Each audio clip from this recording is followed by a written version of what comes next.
Dans un monde où la foi est souvent remise en question, deux âmes vont se rencontrer et découvrir que l'amour et la foi peuvent surmonter tous les obstacles.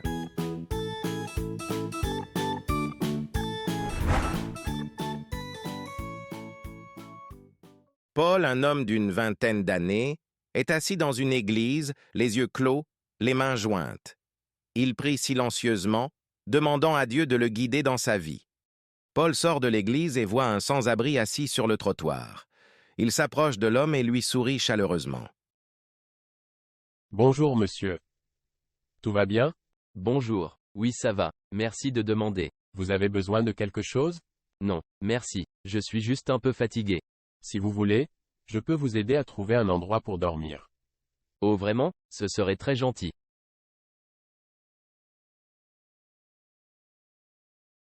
Paul aide le sans-abri à se lever.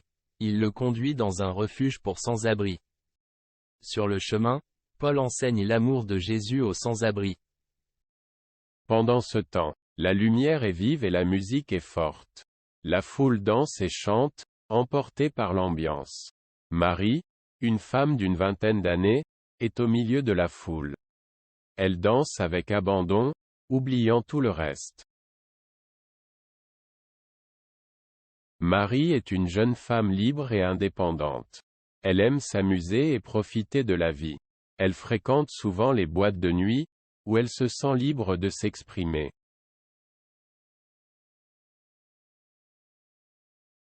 Pour Marie, la boîte de nuit est un refuge, un endroit où elle peut oublier ses problèmes et simplement s'amuser. Alors, comment allez-vous? Pas très bien, je suis sans abri depuis quelques mois. Je n'ai pas de travail, pas d'argent, pas de famille. Je suis seul. Je comprends que vous soyez déprimé. La vie peut être difficile parfois. C'est vrai, je me demande parfois si ça vaut la peine de continuer. Écoutez-moi monsieur, je sais que vous traversez une période difficile, mais il y a de l'espoir. De l'espoir? Oui, de l'espoir. Il y a une personne qui peut vous aider, une personne qui peut changer votre vie. Qui est cette personne? C'est Jésus-Christ, le Fils du Dieu vivant. Ce fut un plaisir de danser avec toi. Tu danses très bien. Merci, toi aussi, tu danses bien aussi. On devrait danser à nouveau ensemble un de ces jours. Ça serait bien. Tu t'appelles comment? Je m'appelle Jean. Tu es venu avec des amis? Oui, mais elles sont déjà rentrées. Je peux te raccompagner? Je ne sais pas. Je suis un homme sérieux.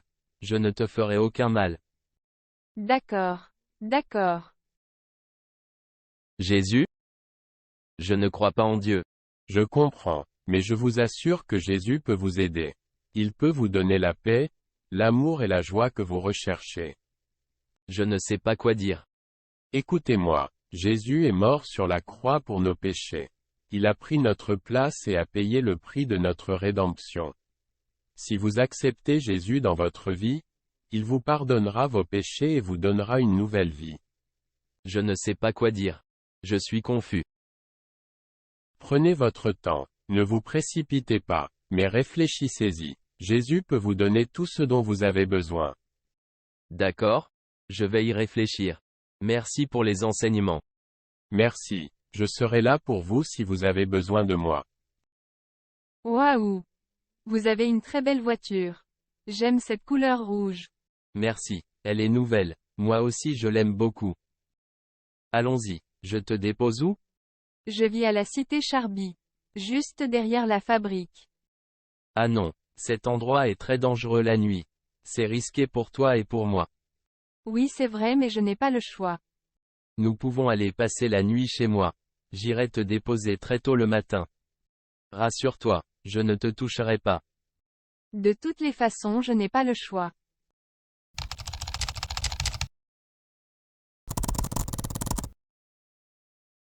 Paul lui donne de la nourriture et des vêtements, et il s'assure qu'il aura un endroit où dormir pour la nuit. J'espère que vous vous sentirez mieux demain. Merci, vous êtes très gentil. Paul sourit et s'éloigne. Il sait que la foi l'a guidé pour aider cet homme dans le besoin. Il est reconnaissant de pouvoir partager sa foi avec les autres et de faire une différence dans le monde. Waouh, elle est superbe. C'est ma première fois d'entrer dans une voiture de luxe. Ah bon? C'est le chez moi ici. C'est une très belle maison. Merci. C'est la première fois que je rencontre un homme comme vous. J'avais peur que vous me forcerez de coucher avec vous. De rien, je suis un homme responsable. Maintenant allons-y, je te dépose chez toi. Stella, la copine de Marie, lui rend visite chez elle. Marie. Ça fait un moment? Comment ça va? Ça va. Écoute, je dois te raconter ma soirée d'hier. Oh. Raconte-moi tout. Je suis allée en boîte de nuit, tu sais, pour juste me détendre un peu. Et là, j'ai rencontré un gars, Jean. Jean, dis-moi tout. Il est différent, Stella. Il a cette aura de richesse, tu vois? Il m'a proposé de passer la nuit chez lui car il était tard. Il a une voiture incroyable, on est rentré chez lui. Et puis? Tu sais quoi? Il ne m'a même pas demandé tu vois, de coucher avec lui. Attends. Quoi? C'est inattendu. Exactement. J'étais prête à refuser, mais il n'a rien fait de tout ça. Il a été juste gentil. J'ai passé la nuit sur son canapé, il m'a donné des couvertures, mais rien de plus. C'est bizarre. Peut-être qu'il est vraiment différent. Tu ne crois pas? C'est ce que je me dis aussi. Mais ça m'a laissé perplexe, tu sais. Ne t'inquiète pas. Peut-être qu'il voulait juste être sympa. Mais fais attention quand même, Marie. Oui, tu as raison. Merci de m'écouter, Stella. Ça fait du bien d'en parler. Toujours là pour toi, ma chère. Prends soin de toi. D'accord? Oui, merci.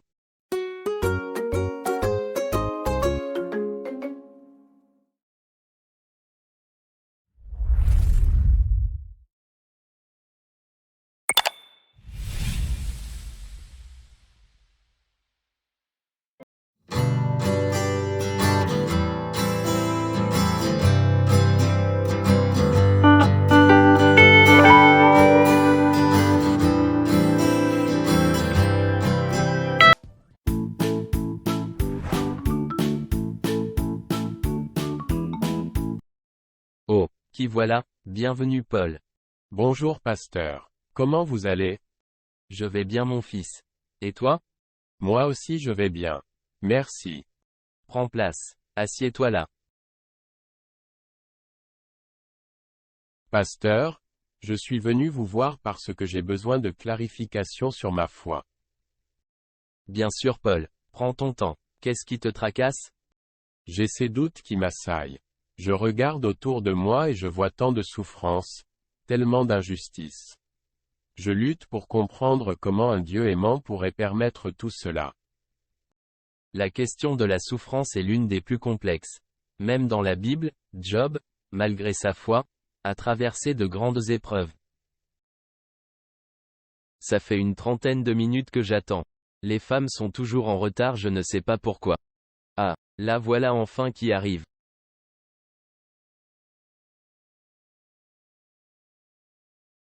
Bonjour Jean. Je sais que tu t'impatientais déjà. Bonjour Marie. Oui, c'est vrai que je m'impatientais. J'espère tu vas bien. Je suis désolée pour le retard. Pas de souci. Allons nous asseoir sur ce banc là-bas.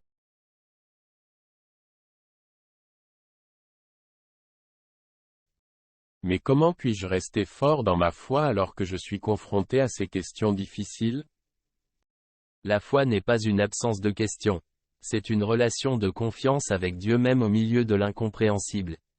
Pense à Proverbe 3 verset 5, confie-toi en l'Éternel de tout ton cœur, et ne t'appuie pas sur ta sagesse. Mais parfois, c'est difficile de voir au-delà de la souffrance. Il y a aussi Romains 8 verset 28, nous savons d'ailleurs que toute chose concourt au bien de ceux qui aiment Dieu. Même lorsque nous ne comprenons pas, Dieu peut utiliser les événements pour notre bien. Tu sais, Marie, Depuis cette nuit à la boîte de nuit, je n'ai pas pu cesser de penser à toi. La soirée était plutôt inattendue, je dois dire. Elle l'était, mais quelque chose en toi m'a interpellé. Ta sincérité, ta façon de voir les choses. C'est gentil de ta part de dire ça. Jean. Je ne veux pas que ça reste juste une soirée, Marie. Je veux te connaître davantage, passer du temps avec toi. Oh? Oui, et je me demande si tu serais d'accord pour devenir ma petite amie? C'est un grand défi pour moi, pasteur. C'est normal, Paul. Pense à l'histoire de Thomas dans Jean 20 verset 29. Il doutait jusqu'à ce qu'il voie et touche les blessures de Jésus. Jésus lui a dit, « Heureux ceux qui n'ont pas vu, et qui ont cru. » Alors, c'est normal d'avoir des doutes? Absolument. Même les grands hommes de foi ont eu des moments de doute. Cependant, ce qui compte, c'est de revenir à Dieu malgré ses doutes. Merci, pasteur. Je vais méditer sur ces versets. N'hésite pas à revenir si tu as besoin de plus de discussions, Paul. La foi est un voyage continu.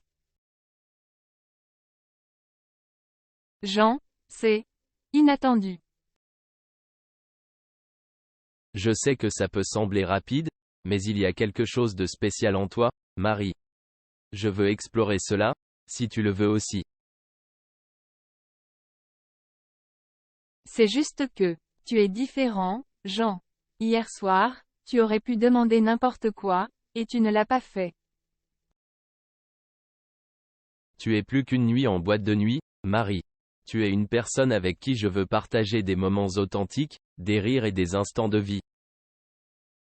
Jean, c'est une proposition surprenante, mais je suis d'accord. Je veux aussi apprendre à te connaître.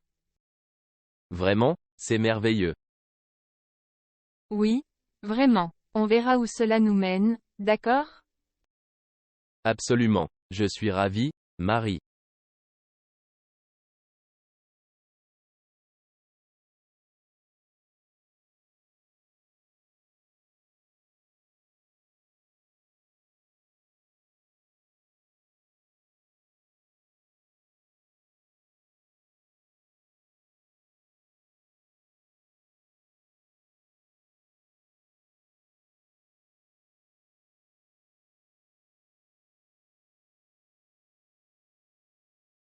Eh, Marc, c'est toi? Et Paul? Ah oui, c'est bien moi. Marc, ça alors? Quelle coïncidence de te croiser ici. Paul, ça fait plaisir de te voir aussi. Qu'est-ce qui t'amène par ici? Je me promenais et je réfléchissais aussi par rapport à ma vie. Ok, je comprends. Allons prendre un café dans l'autre bout de la rue le temps de causer un peu.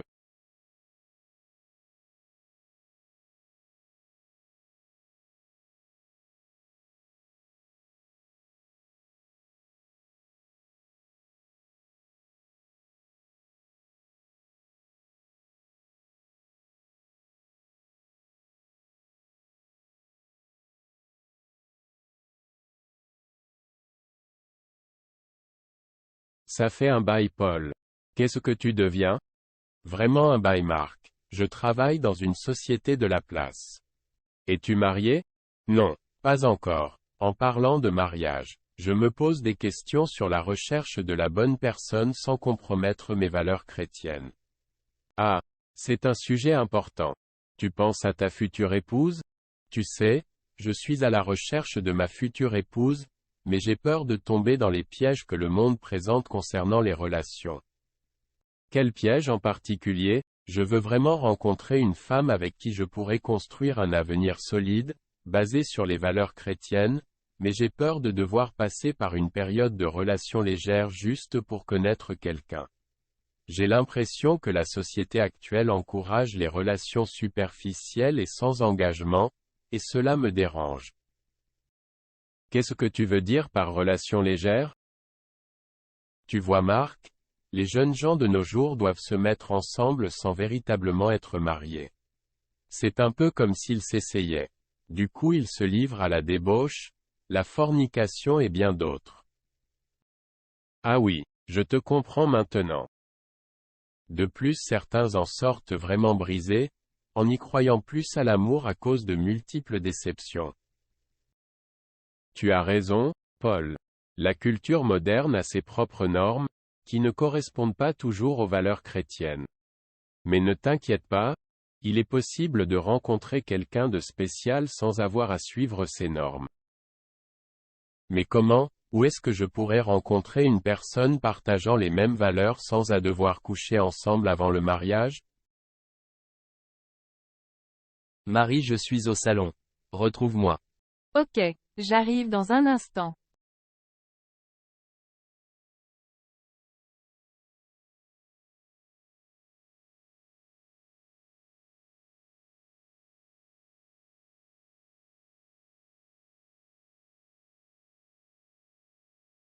Marie, je suis tellement content que tu sois ici ce soir. Moi aussi, Jean. C'est agréable de passer du temps avec toi. Tu es précieuse pour moi et je ne te tromperai jamais.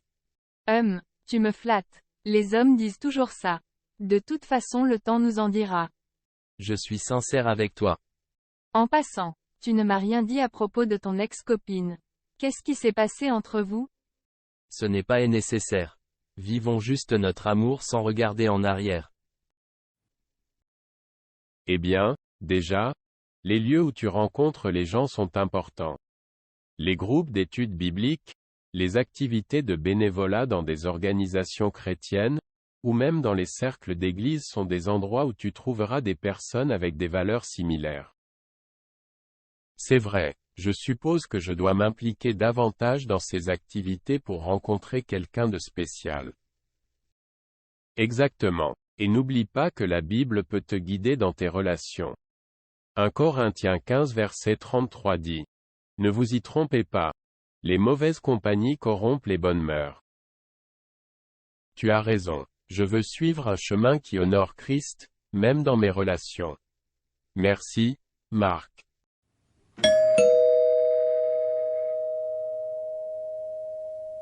Tu attends quelqu'un? Non, pas du tout. Je vais ouvrir. C'est peut-être le voisin.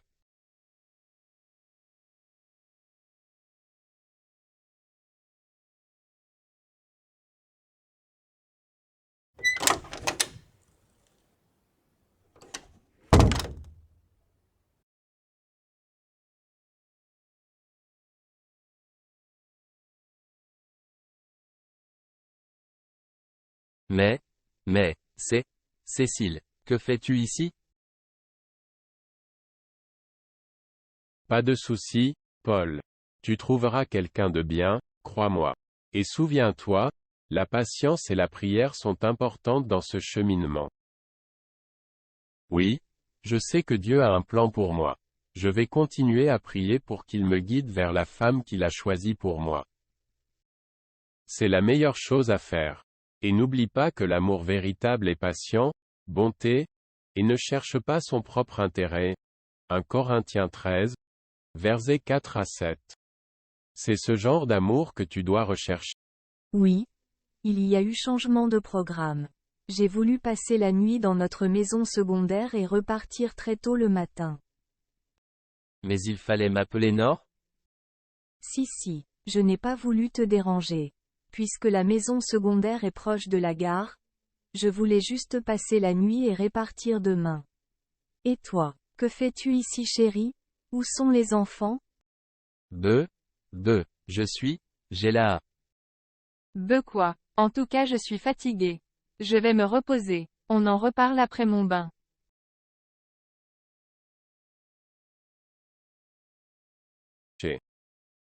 Merci, Marc. Tes paroles m'encouragent beaucoup. N'hésite pas à me parler si tu as besoin d'en parler davantage. Je le ferai.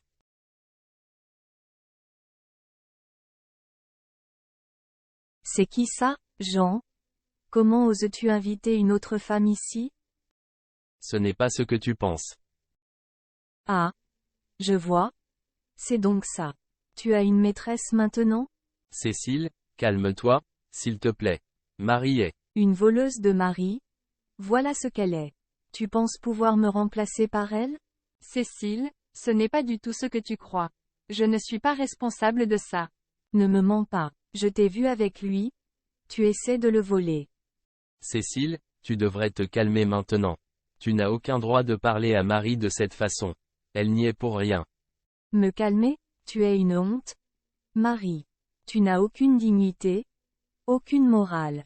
Ça suffit, Cécile, je ne resterai pas ici pour être insultée de la sorte. Jean, je pensais que tu étais différent, mais je ne peux pas rester dans cette situation. Adieu.